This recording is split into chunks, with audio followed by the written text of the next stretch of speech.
It's holy matrimony, love wrapped in grace, honesty the cornerstone, openness embrace, transparency the power to make it through. Christ in the center, making all things new. Welcome to the base camp.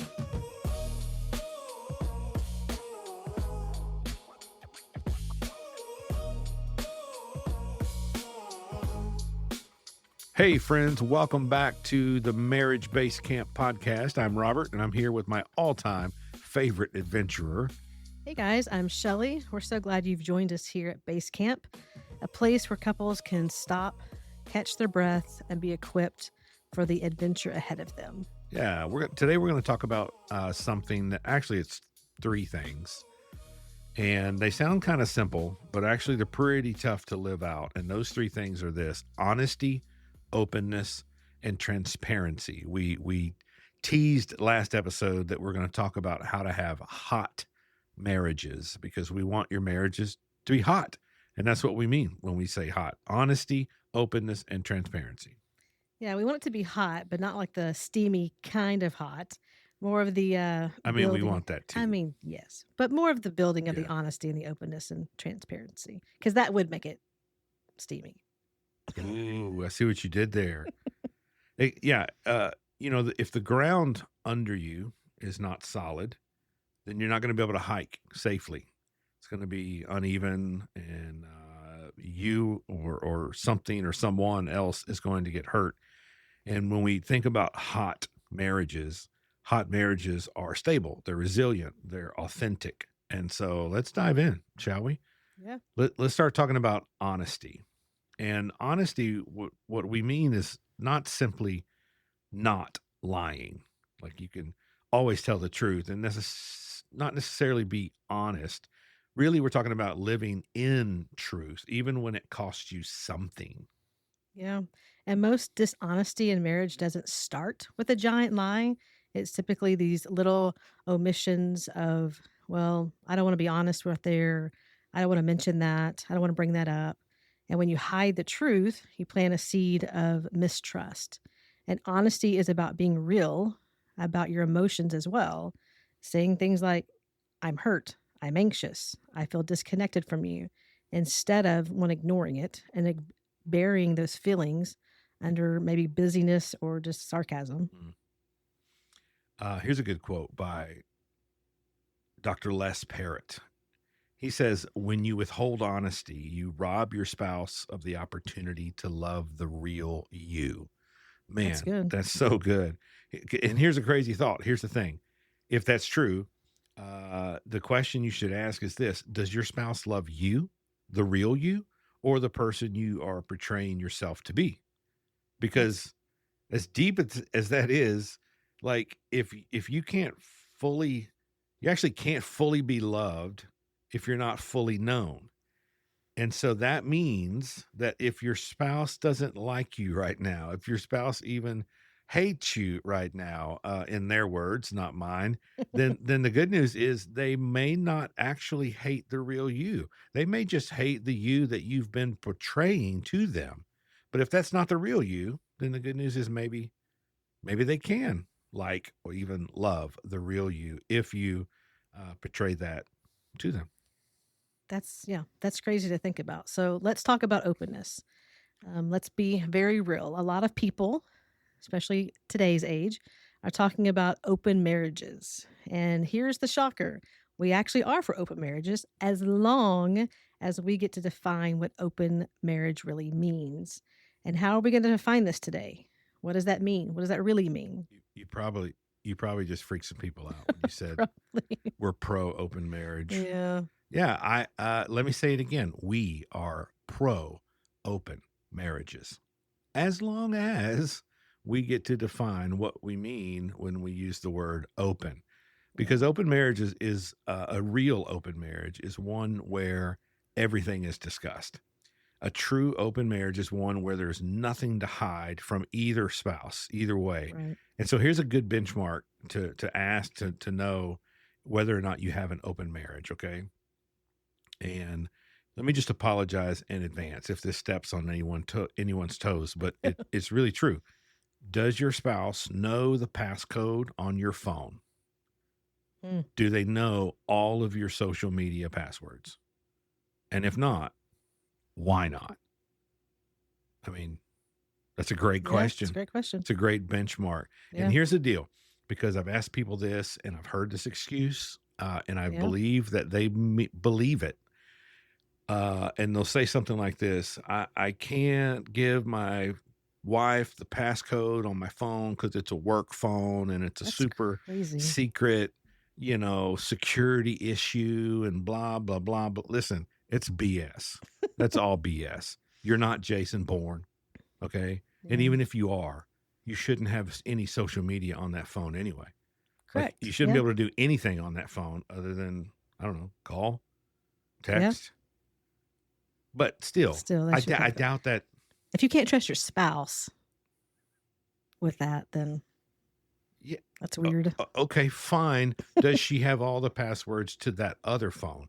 Or does he have the passwords to that other phone, the one that you don't use for the, NSA or something? Do they Right. have access to that? And if not, man, I think you ought to be, curious. Yeah, because listen, if they won't give you 100% access, that is a little off and creepy, I guess. Yeah, Something's off. creepy's a good word. You should question that. And a true open marriage is hot. It is honest and open and transparent, and it goes both ways. You know, y- I can't believe this is real, but the whole open marriage thing, it's absolutely a thing. Yeah, And it is. Here's the crazy part about it. People claim to want an open marriage, but most of those times, if not all of those times, what they mean is they want to limit that in the area of sex. correct. We want an open marriage, and what we mean is we want to be able to have sex with other people. But Yes. but if you want an open marriage, why stop there? Why not open it all the way up? I mean, why limit it in just that one area? How about this? Have an open phone, have an open calendar, have an open heart, have an open life. That kind of open where absolutely nothing is hidden or has to be hidden.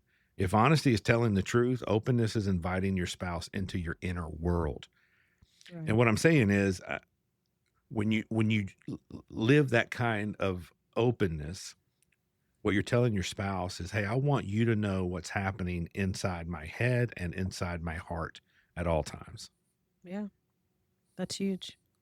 I love this quote by Les and Leslie Parrott. It says, when you let your spouse in on your inner world, your thoughts, your hopes, your fears, you give them the gift of belonging. And that's really what openness is. It's the gift of building and this belonging between the two of you. Yeah, that's really good. So many couples, I think, they stop sharing that inner life after the wedding. They stop Yeah. sharing that with one another after the wedding. Yes. And so, like, you know, if you're listening to this and you're a couple, do you remember when you guys would talk for hours on the phone when you were dating, first dating? Yeah, maybe it was over Zoom, I don't know, or some sort of video thing. You'd send like 14,000 text messages back and forth. My guess is that's not the same anymore. Probably what you do is you just Yeah. talk logistics back and forth. Especially if you have kids. Yeah, And you've who's been picking up the long. kids? Right. Did you pay that one bill because we just got a notification that it wasn't paid? Are we going out with the Johnsons? Stuff like And that. just because you've done this once, twice, you have to continue to do it. Like an open marriage isn't just a one time Yeah, thing. I think you have to push back constantly. right. We opened that one time. Right. Yeah.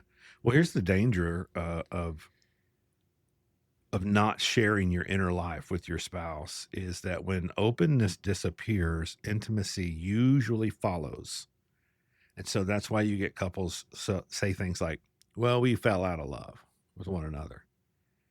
We have such a messed up, screwed up understanding of love anyway. Right. Listen, you don't fall. Maybe this is another episode. You don't fall in love like you fall into a swimming pool. Right. And you don't fall out of love like you fall out of a chair or out of a second story window. Right. Like what happens is if couples stop loving each other, they stop. What I mean is when couples say we stopped loving each other, what they mean, what actually happened is they stopped inviting each other in Correct. to themselves. They just don't say that. What they say is, oh, we fell out of love. They stopped fighting for Yeah. each other. Stop pursuing. Right. Yeah. And being open doesn't mean oversharing every single thought. I mean, you could do that, but that might be a little overboard. But just being available for connection and just curiosity and being known. I think that word known is huge.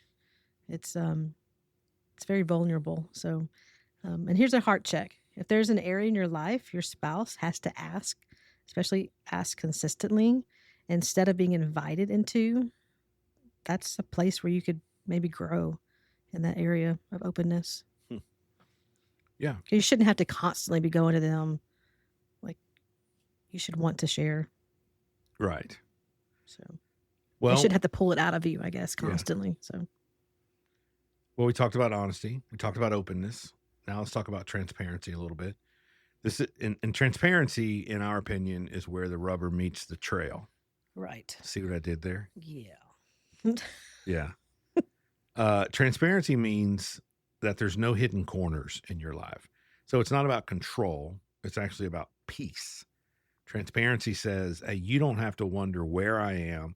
You don't have to wonder what I'm doing. You don't have to wonder what I'm with or who I'm with. Right. Right. Like you don't have to wonder that. I'm just, you're going to know. And if you don't know, I'm going to be sure that you know. So Yeah. there's Even like your locations. Like people I know won't even have their location on. And I'm like, why? yeah. Why can't your spouse look up and see where you're at? What are you trying to hide? Like, Listen, I'm just saying, it's crazy. if that's you and you're out there and you're listening to this and your spouse has said like, I don't feel comfortable with you knowing my location. I cannot think of a good reason why that would be an excuse. Unless you're like buying them some big surprise gifts or something, like that's crazy. Yeah. You don't, Like going to a store to buy you something. don't want to look up and see that I'm at Cabela's for the 5th time this week or I mean, if you're Target, Total that's fine. Wine again. Right. Exactly. Whatever it is. Yeah. Yeah. I love this quote by Brene Brown. She says, the courage to show up and to be seen even when you can't control the outcome, which is huge because that's transparency in a nutshell. It's the willingness to live seen, not perfect, but seen. And I just want to add just a side note here, like this is really difficult, especially if you grew up in a home where when you were vulnerable, it didn't go well for you. And so you have to constantly fight back against that with just the courage to show up and be honest. And yeah, like I said earlier, just constantly fighting to have a hot marriage and not just be like, well, especially for women, I'll just do it myself instead of being vulnerable and being, hey, I need help here. I think once you do that and you're consistently doing that, that's when it's a slippery slope. Because you're just putting contempt between the two of you because you're not sharing, you're not being honest. Yeah. And even if you do this well, it's still dangerous. And I don't think we do it well. I don't really think anybody does. No, I'm saying even if you were like, right, even if you somehow cracked the code and you had this down, right, it's still dangerous at that point. Yeah. Because anytime you are transparent, you are opening yourself up to be taken advantage of. And to be hurt, really. That's what I'm saying. Yeah. Like when you were placing your heart into the hands of another person, right, what you're saying is, I know there's a possibility you could squeeze my heart right now. Now I'm pretty sure you won't. I'm kind of hoping that you take tender care of it. But that's what you're doing. You're saying, I know that is a possibility. So that's why it's dangerous Yeah, and I just think people continually don't do this, and then they wake up one day and somebody is like, "We're getting a divorce." You're like, "What?" I just think because they consistently avoided being Right. honest. Yep. They start to live closed off from one Right.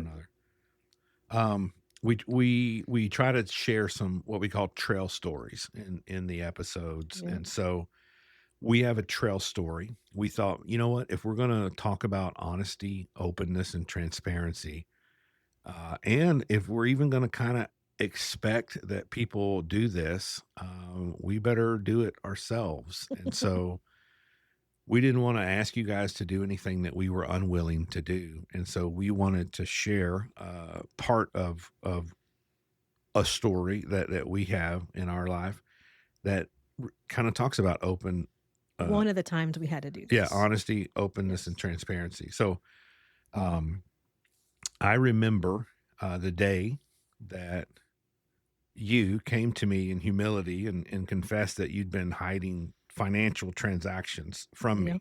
Yep.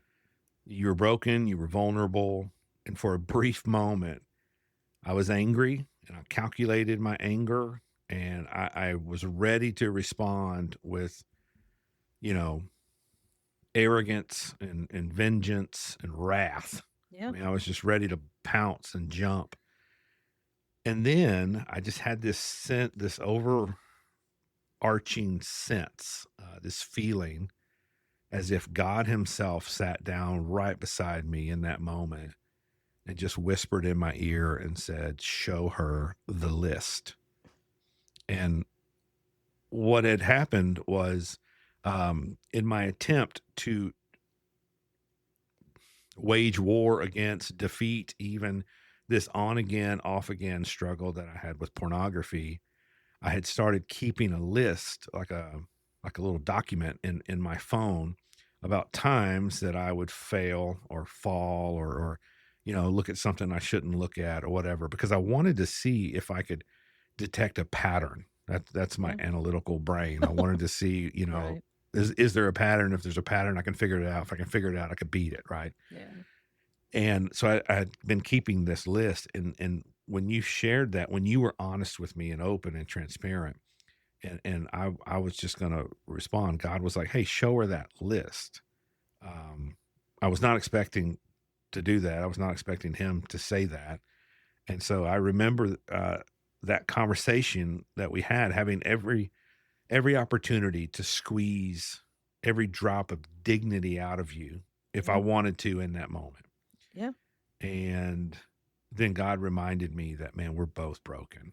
Right. And you were no more broken than I was. You'd been hiding the truth from me. Yes, absolutely. Yeah. And I had been hiding the truth from you. Correct. And so I remember just choosing. I mean, all this happened in the span of like 2 seconds, right? But it happened, and it felt much longer than that.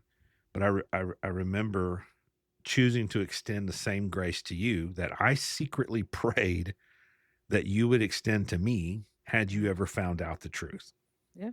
And so that night was really a turning point in our relationship because we both admitted, I think for the first time in our marriage, really, that we were broken and that we weren't perfect and that we didn't Right. have it all together. Right. And I would say that I can't remember exactly, but year 10, 12, 13, like it was pretty Yeah, it was pretty far it was a in. ways in. It wasn't like Yes. this was month 3 or something. Correct. Yeah. Yeah. And I think the turning point for me was just finally letting go and fully trusting you. And really, I mean, since that day, since that night, you took over all the finances. I mean, for a while, I didn't even have the passwords to anything. I mean, now I do, but like to our bank accounts and things like that. Yeah. Like it would needed to be that, like, I don't want to say consequence because that's not the correct word, but just boundaries, I guess. Yeah. And then for you, for the just the pornography stuff, like it went the other way as well. Like we put stuff on to protect you. Yeah. We like I was able to check your computers. Like it went both ways that there was accountability. Yeah. I mean, So we tried to solve it the best way right, we figured we could solve it at the time. right. And I think we both discovered really that night too that we struggled really with the same thing, which is perfectionism, and just how mine showed up in a disabling fear of just what letting anyone down, especially Robert, and the disappointment um, that you would have felt. So, Hmm. My perfectionism showed up in the disabling fear that you and other people would be disappointed in me if my behavior ever dropped below the standard. right. If people really knew what I struggled with, they would, you know, hate me, I guess. Maybe hate's a strong word, but that's kind of how it felt. Yeah. And so, yeah, we set up some safeguards and, you know, I would say we still struggle with perfectionism from time to time. Right. We're getting better, much better in some areas, and we're still struggling in others. Yeah. Every now and then, those hounds of addiction start howling again, and you're just reminded of past decisions and future potential decisions and all those things. But probably for me, the biggest thing that I've learned is that the battle's already been won. Right. There's a verse in Micah, which is an Old Testament prophet, chapter 7, verses 8 and 9. And I'll just read it. He says, "Do not gloat over me, my enemy. Though I have fallen, I will rise. Though I sit in darkness, the Lord will be my light, because I have sinned against him. I will bear the Lord's wrath until he pleads my case and upholds my cause. He will bring me out into the light, and I will see his righteousness." And I love that That's great. because the verse reminds me that God is the only one who can judge me, Yeah. and he's already declared me innocent in Christ. Amen. He has all the power. He's got the gavel in his hand, and he can sentence me, you know, life in prison, death, whatever. Right. And he throws that gavel down as he's saying innocent in Christ Jesus. And so Yeah. I think kind of where we've been on that journey since is kind of redefining that standard. We both realized that the standard that we had, the one that we were both afraid of dropping below, was put there not by God, not by each other, Right. but by ourselves. Yeah. We had made some sort of fake standard. We're also learning that people aren't near as shocked No. at our sin and failure as we thought they would be. I think that's the lie. I think we talked about that last time, maybe. Yeah. The lie that Satan's just like, nope, you're the only one that struggles with this. Yeah. And it Nobody sends else you, has ever done this ever. right. It just puts you in isolation. Yeah. Could not be further from the truth. Yeah. So that's what we mean about being honest and open and transparency. And guys, I would encourage you, if you're not fully giving all of you, the good, the bad, and the ugly, to your spouse to start. There really is this freedom in doing that. Yeah, hopefully, if you guys start doing this, that could be a turning point for you guys in your relationship like it was for us. We want to give you our summit challenge. Each episode, we want to give you guys something to do, just where you try to climb out this adventure, not climb out of the adventure, but climb the adventure that Yeah. is marriage. And so here's your summit challenge for this week, okay? Find, I don't know, 10, 15, 20 minutes. I don't know how long it's going to take for you, where there's no phones, no distractions, no kids. And that's really difficult. That in itself is a challenge, That's right. but really try to work on it. Try to find that time and walk through 3 questions with each other, okay? And these 3 questions represent honesty, openness, and transparency. There's one for each. Okay. Here's the question for honesty. What truth have I been avoiding saying out loud? That's good. What truth have I been avoiding saying out loud? Okay? Whether that's toward your spouse or like what you're maybe going through. Well, hang on. Let me get through the questions, and then all we'll put some clarifications on it. Okay. The question for openness is, what is something in my heart I haven't invited you into? Okay. So what is something in my heart that I have not invited you into? And then the question for transparency is there anything that I've kept private that needs to come into the light? Is there anything Okay. that I've kept private, hidden, that needs to come into the light? Now, let me say this. These don't have to be major things, like just major life confessions here. Right. Okay. They can be, but just know that if you're about to confess to Cheating or something. infidelity or Right. some sort of addiction, you might Right. need somebody there with you, like a pastor or a therapist or close friend or some. I mean, you know what I mean? Like Right. it can't, we're not saying don't do that, but if you do, just know you might need some help. Right. You might need somebody to include on that journey. Right.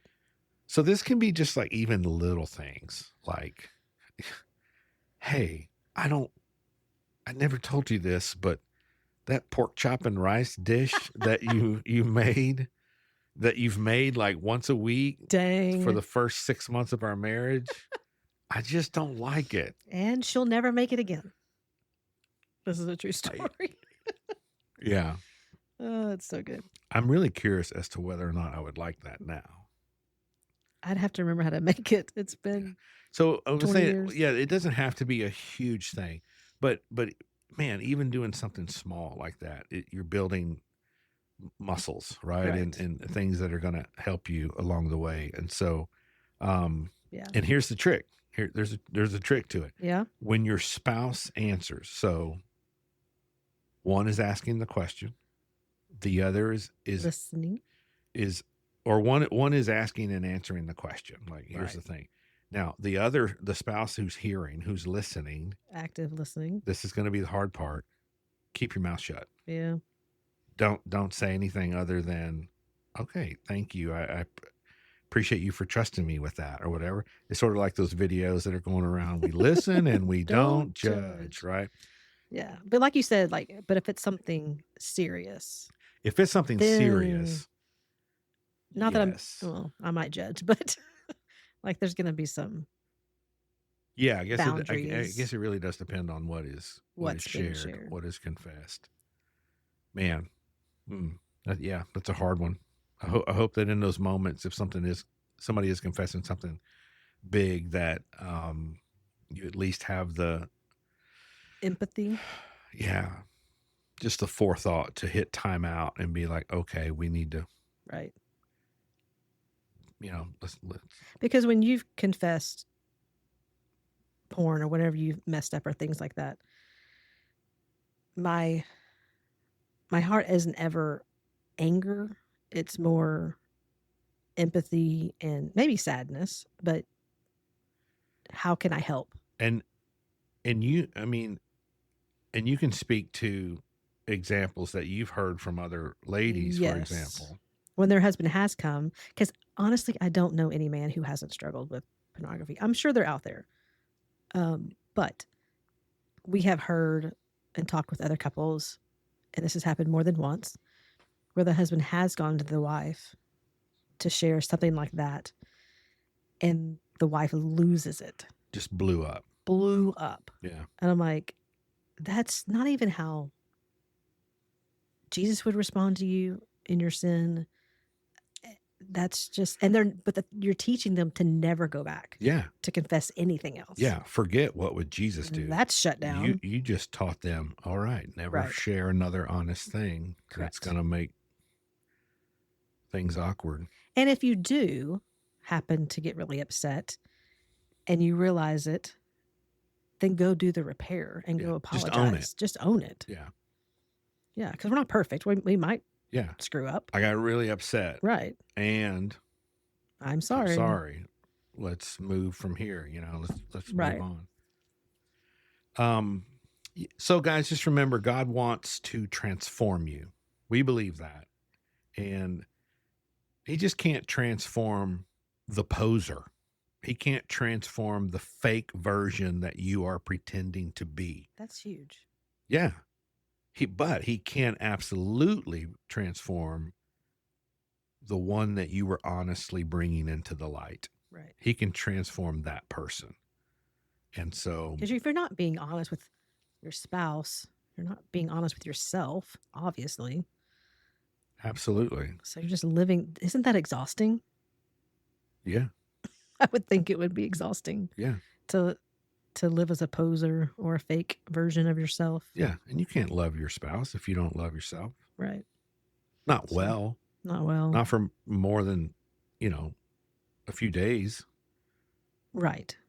Yeah. So, well, guys, thanks for hanging out with us here at Marriage Base Camp. And man, we hope you're listening to this. And I really hope you're listening to it with your spouse.